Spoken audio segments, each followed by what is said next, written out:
So I'm humbled to be here today to talk to such a large group.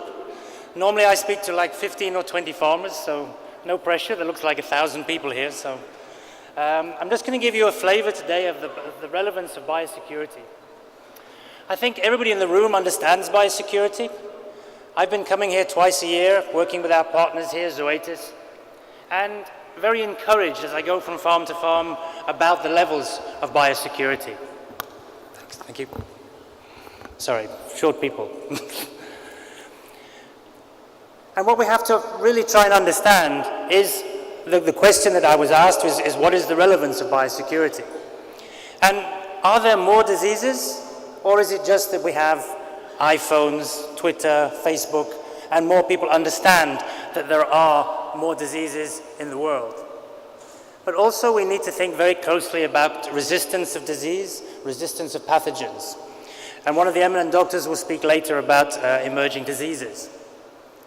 But there's very good data and very good proof to show intrinsic and acquired resistance to simple chemistries that we use, like quatrimonium compounds and glutaraldehydes. So we really have to start thinking more about the subject of this whole seminar, and that is knowledge, and sharing that knowledge between us. We heard also from the eminent speakers earlier and from the ministry of the pressures. One of the biggest pressures I find for the broiler production in India is just the cultural festivals. In the rest of the world, we produce knowing we have a market every 7 to 8 weeks. But here, you have feasting, you have fasting, so much complication on top of the normal challenges. And when we think about feed price changes and market changes, and as the doctor just explained, the price of chicks zooming up, we're a long way away from doubling the income of farmers, which is the Prime Minister's mandate. But at the bottom of everything, a healthy bird is the most productive bird. And if we think about biosecurity like we think about our families, we make sure our babies and our children are put into the most hygienic circumstances possible. That's exactly how we should manage the farm. And that's exactly all biosecurity is. It's really making sure of the best production possible for those animals and the birds. Too many times I see a reduction of the price of chicken and immediately stop the biosecurity, stop the disinfection. This is a false economy. A productive animal making the best use of the feed gives us the profit. This is the least thing you should cut during challenge. As we saw in the prelude, I've been doing this for 30-odd years. And when we started in biosecurity, yes, we know there's a lot of medication and really good vaccinations. But we have to stop now this medication. I saw in one of the earlier slides, myth. This is not a myth. Antibiotic in the food chain means when we send our children to hospital, the drugs don't work. That's a fact. I know you have Mr. Trump or his daughter coming in a few days. You have to suddenly believe some of the stories. They're not all myths. And antibiotic, we have to reduce it. And when we reduce it, we can actually help the farmers' cost if they start thinking about biosecurity and prevention. We will always need some medication, don't get me wrong. There'll be E. coli's, there'll be salmonellas. We have to have these things. But predominantly, we need to make sure we have a good vaccine policy. And then the management need to work. And going back to one of the earlier speakers, the education needs to get broader. Yes, veterinarians are focus. They're a focal point to our production. But I can tell you now, in 7 years of education, chemistry is about 2 days. So if you really want to understand the chemistry, we need more than the veterinarians alone. We need the chemical experts, and we need team. Management team working with biosecurity, giving us a return on investment. Biosecurity, and that also will include biologicals as well as we go forward, trying to reduce. So the teamwork is necessary. And as I've been coming here, I know teamwork in India is very important. When you have good teamwork, you have success. As anybody that woke up this morning and looked at the results, Sri Lanka has a headache this morning because of teamwork. And that is the type of thing we need. We need to understand the challenge. It's not just virus, bacteria. Which is it? And then the strengths and weaknesses of those virus, bacteria, and maybe fungus in the hatcheries. Select the tool and apply the best practice. There's a lot of information available, but it's not always entirely relevant to India. So you have to think about how your production is managed. I've been lucky enough to tour the farms right across the country. I know there's a lot of environmentally controlled houses, but there's also more open houses. And those open houses, really we have to think about the biosecurity. It's huge. It's not one subject. Wild birds alone don't take any notice of a foot dip or a barrier. And yet they bring the avian influenza, Newcastle disease, infectious bronchitis. When you get the day-old chicks from the hatchery, are they the perfect chicks? Not always, but you have to do whatever you can and make sure that transport is good. We heard also today about the reduced quality of water. Water is key and very important. A chick needs twice as much water as feed to grow, and that water must be good quality. Contamination of simple things, equipment, services, vehicles, feed bags, egg trays, all these are potential vectors of disease. So your biosecurity is a huge subject. Even before we start thinking about insects and rodents and how we get rid of unfortunate mortality. There will be mortality. I visit too many farms that tell me they have 3.89% mortality. That is a myth. Most of them have 7%, 8%, 3%. Nobody has 3.89 except in a textbook. So you need some transparency, you need some honesty to understand all these different criteria that make up that biosecurity. I'm lucky enough to work with the FAO and other governments. Since 2006, I first started working with the FAO in Indonesia, and they are doing a great job here in India. If you use some of the websites, some of the search engines, you'll find some very, very good biosecurity guides on the FAO website. And I encourage you to look at those and learn from those. Whenever we think about biosecurity, we just think about good management. You have to have a list, you have to have expertise. It's about teamwork, as I said. It's about the farm operation as well as the veterinarian giving his advice and his input. As veterinarians, all we can do is give advice on the information we have. So the more information, the better the advice. You need to know the inputs to a farm and you need to know the outputs. As well as this, the production practices, the vaccinations. More and more vaccines are moving towards the hatchery.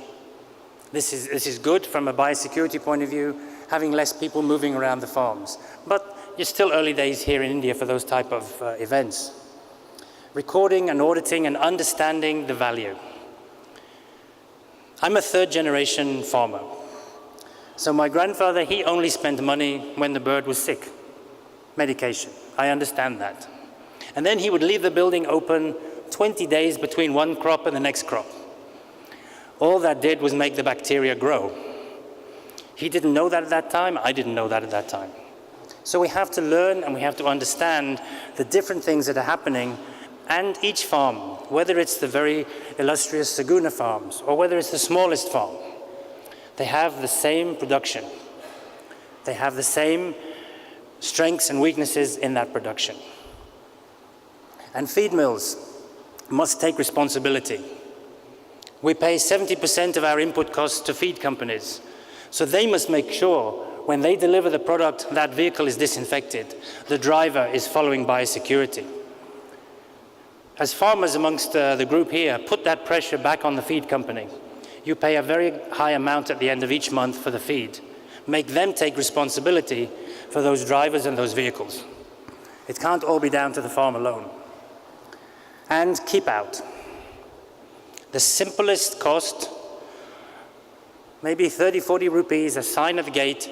Nobody should go into a farm that doesn't bring value to the farm on the day they go in. That's a very simple rule. But we have to think about who is the enemy. And the enemy are the pathogens. And we have more and more data available to us today than at any time since I've been in education. I was on the left-hand side. I was books. And I'm sure many of the gentlemen here, the doctors on the first row, also, all books. Now you have a smartphone. You can simple Newcastle disease, strengths and weakness. You have it in a second. So use these tools and learn what the diseases are coming to each farm. Because you need that list. There is no point buying any hygiene products, any disinfectant, unless you know the challenge you have. You have to know which virus and which bacteria, because they all have differences. They all have different tendencies and resistances to some chemistries. So we need that list. And if I ask a farm, do you have a virus challenge? He says, no, no virus challenge. Why are you buying vaccine? Because if you're buying vaccine, you're reducing the risk of a virus challenge. So that is a virus challenge. So that should be on the list. And once you have your vaccine list, and then the record of what attacked that farm, whether it's E. coli, salmonella, whatever challenged that farm, you need to inactivate before the next cycle. And that is the key to biosecurity. Understanding these challenges, that's the vet's job. The vet as part of your team. The vet knows the difference between an envelope virus and a non-envelope virus. But does he know the chemistry to inactivate avian influenza doesn't necessarily inactivate Gumboro disease? This is where the teamwork comes. This is where we have to think about that teamwork very closely. And now we have superbugs. We have E. coli resistant to glutaraldehyde chemistry and quaternionium chemistries.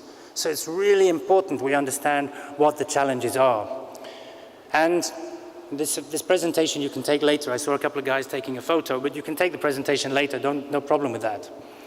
Whenever you see the presentation, there will always be references on websites to check everything that I say, basically, because it's very important you have accurate information. There isn't time to go through all the different pathogens, but give you one example of virus. All virus, envelope and non-envelope, are very strong and very stable in a neutral pH chemistry. What that means is they survive a long time in fecal matter, which is neutral pH. So if you attack it, you try to inactivate with a neutral pH chemistry, it takes a long time because they're stable. So you need an alkaline or an acid. Simple, but complex at the same time. So, as I said, you need chemistry working with veterinarians to understand these simple things from that. You know you have avian influenza challenge, and unfortunately it will come every year. This comes on the wings of the wild birds. I know you recently declared AI-free, but avian influenza survives 150 days in water. So unless the government has been checking all the water sources, I doubt it's entirely free. So we have to think about every year the migration comes, every year there's a challenge. Okay, mitigate. You have to improve biosecurity during this migration period. There have been outbreaks in other areas, but these are caused by vehicle or bird transfer, egg transfers.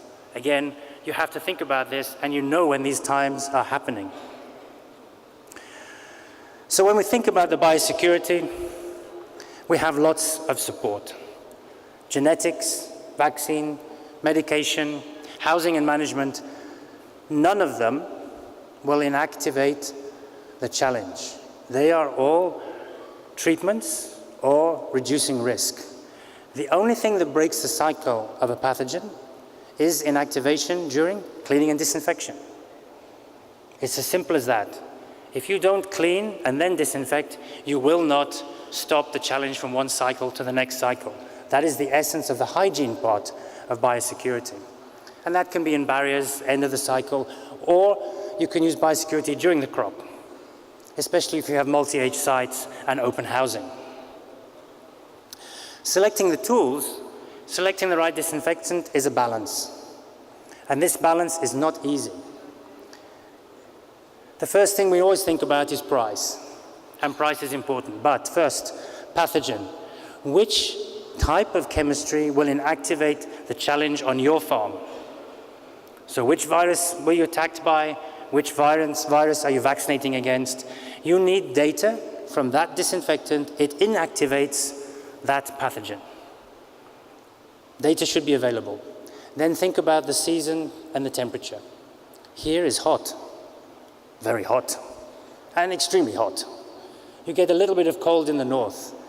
So think about that as, if you imagine this as a surface, how fast does this surface dry in the hot temperature? And you're using a chemistry that takes 20 minutes to inactivate a pathogen. You're starting behind the game line. You're starting with a fast bowler when it needs a spin bowler. So you have to think about this when you're choosing the chemistries. Because if you have fast-acting chemistry, you have more chance of inactivation in those situations. And again, when I was growing up, we bought what we called residual chemistry, because we apply it to the surface and it keeps acting. We thought that was brilliant, except the keep acting part is non-lethal dose. When you apply the chemistry, it's a lethal dose. The reaction is non-lethal, leading to the acquired and intrinsic resistance, as we now know today with certain chemistries. So think about those things. And obviously the danger to livestock and the people, and making sure things are safe and secure. Yes, the price is important, and it needs to be a return on investment. And that's a whole part of your management. The chemistries, it's too involved to do all the chemistries in a very short presentation. But the chemistries will all inactivate bacteria, all of them, if they're applied correctly. But your biggest challenge is the virus. Enveloped and non-enveloped are very, very different in persistence and resistance. And even bacteria now became resistant against some chemistries. When you think about virus, in simple terms, Gumboro, chicken anemia virus, adenovirus, reovirus, all small non-enveloped virus. Very difficult to inactivate with some chemistries. So you need to balance that choice. At this point in time, oxidative chemistry, and I saw it on the layer farms in the north, they're using chlorine dioxide. Chlorine dioxide is oxidative chemistry. Also parasitic chemistry and triple salts and those type of chemistries. No resistance at this point in time known to those. So you have at least a rotation opportunity. But think about how fast the surface dries. To me, that's one of the biggest challenges I found going through India, especially on the layer farms. We only clean and disinfect probably once a year, once every 60 weeks perhaps. Surfaces very small, vast, very fast drying. We need to make sure we inactivate pathogens. And be very careful with any aldehyde chemistry on concrete floors, because the secondary gas damages the trachea of the chicken. If you have infectious bronchitis or any respiratory challenge, it will be worse if you're using aldehyde chemistry on concrete floors. Proven data, all available to you. One of the takeaways I would like to make sure that you understand from biosecurity is, if you're thinking about disinfection, don't bother unless you clean. If you don't clean, you cannot disinfect. I'm part of a manufacturing company. When we manufacture the disinfectant, we do it to government standard. Government standard means 4 or 5 log reduction. That's it. That is the government standard, the requirement of our manufacture. We don't try in animal health to do more than that. In human health, we do 6, 7, 8 log reduction, but in animals, not. So if you start with fecal matter, you have effectively a power of 10 in logs, in dirt. So if you don't clean, you cannot disinfect. It's as simple as that.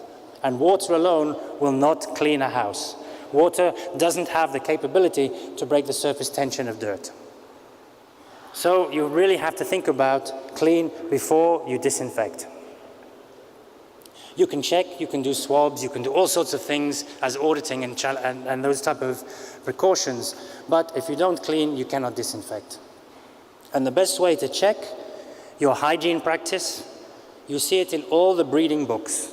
Hubbard, Aviagen, Cobb, whichever breed you're using, they will advise you, check the 7-day wait. You can prove your disinfection, prove your hygiene by checking the 7-day wait. Do trials on your own farm. Some house with, some house without. Check the 7-day wait. I guarantee if you do the applications correctly, your hygiene practices well, those 7-day waits will be higher. That is the return on investment that you need. Because nobody wants to spend money unless it should be spent wisely. And just from a very brief political note, because I was listening to Dr. Khan and the Prime Minister's idea to double farmers' income, or profitability perhaps. One thing I would think about in India is the GST. Try and reduce the GST on preventative methods in the production. How can a farmer earn more if you keep charging him more and more GST every time he buys something? So, short political thing. A lot in India, no disinfectant kills virus in a bird after they've already contracted challenge. All we do is reduce pathogen pressure to increase food conversion and make profitability. Disinfection and hygiene is only there as support. You need your antibiotics and you need your vaccines for those inside the animal activities. But with aerial applications, we can reduce the pressure if we have fasting-acting chemistry, and this is proven again with some very viable and good data. But there's also the water lines, and we put a lot through those water lines. We're putting medication through the water line. We're putting antibiotics through the water line. We're putting minerals and vitamins through the water line. And every time we do that, we have a carrier that starts to think about biofilm. And in the biofilm, we get continual resurgence and challenge in the flocks. So at the end of the cycle, you really must have a good protocol to clean and disinfect the water line. If you don't do the house, you only have time for one thing, do the water line. The water line is the lifeblood of those chickens. And again, you have to think about which viruses and which challenges. And there are simple things. Safe to use in the presence of the birds. Safe to use in the water lines. Quatrimoniums, yes. Effective, not so much. Glutaraldehyde, no. Phenol, no. Oxidative chemistries, yes. So you have to look at the different chemistries, not the products. The chemistries are the key factor. So it's a very brief introduction to biosecurity, but it's very, very important. And I know here in India, you do a very good job. I visited big farms and I visited small farms. Personally, I love going to the small farms. My colleagues know, take my shoes off, just get in there and help. Sometimes I get more response from a guy with 5,000 chickens than I do with a guy with 2 million. Because the 2 million chicken guy knows more than I do. Well, he says so anyway. The 5,000 guy is very happy to get help. And I think the government should focus a little bit more on the small guys as well. It's okay to have integration. It's okay to have monopolies of size. But as a culture, and as a challenge here, you have the small farms. Reducing antibiotics is a must. But here, because you sell so many birds live, there is no check. Nobody really knows how much antibiotic we're eating. We might go to Paradise and have lovely chicken biryani. Maybe we're having tetracycline and rice. We don't know, because nobody is checking. So, biosecurity, how relevant? When the good doctor first sent me this topic, I was almost like, what do you mean, how relevant? That is the key. And it is. It's the key to, as the doctor quite rightly said in our open introduction, the basis of reducing disease. Yes, you have antibiotics to cure challenge. You have vaccines to try and prevent challenge. But once a bird gets infectious bronchitis, what are you going to do?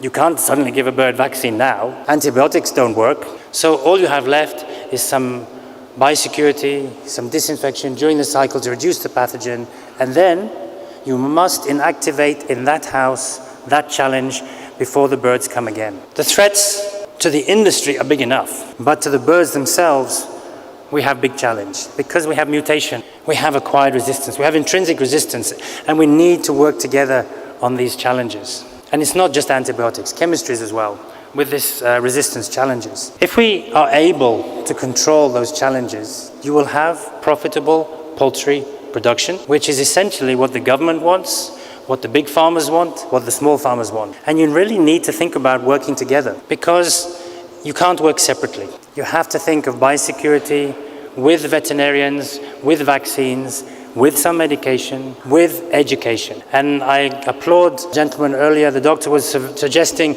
we need more education, more bursaries, not just veterinarians. Of course, veterinarians will say, no, you need veterinarians. We are a protected industry.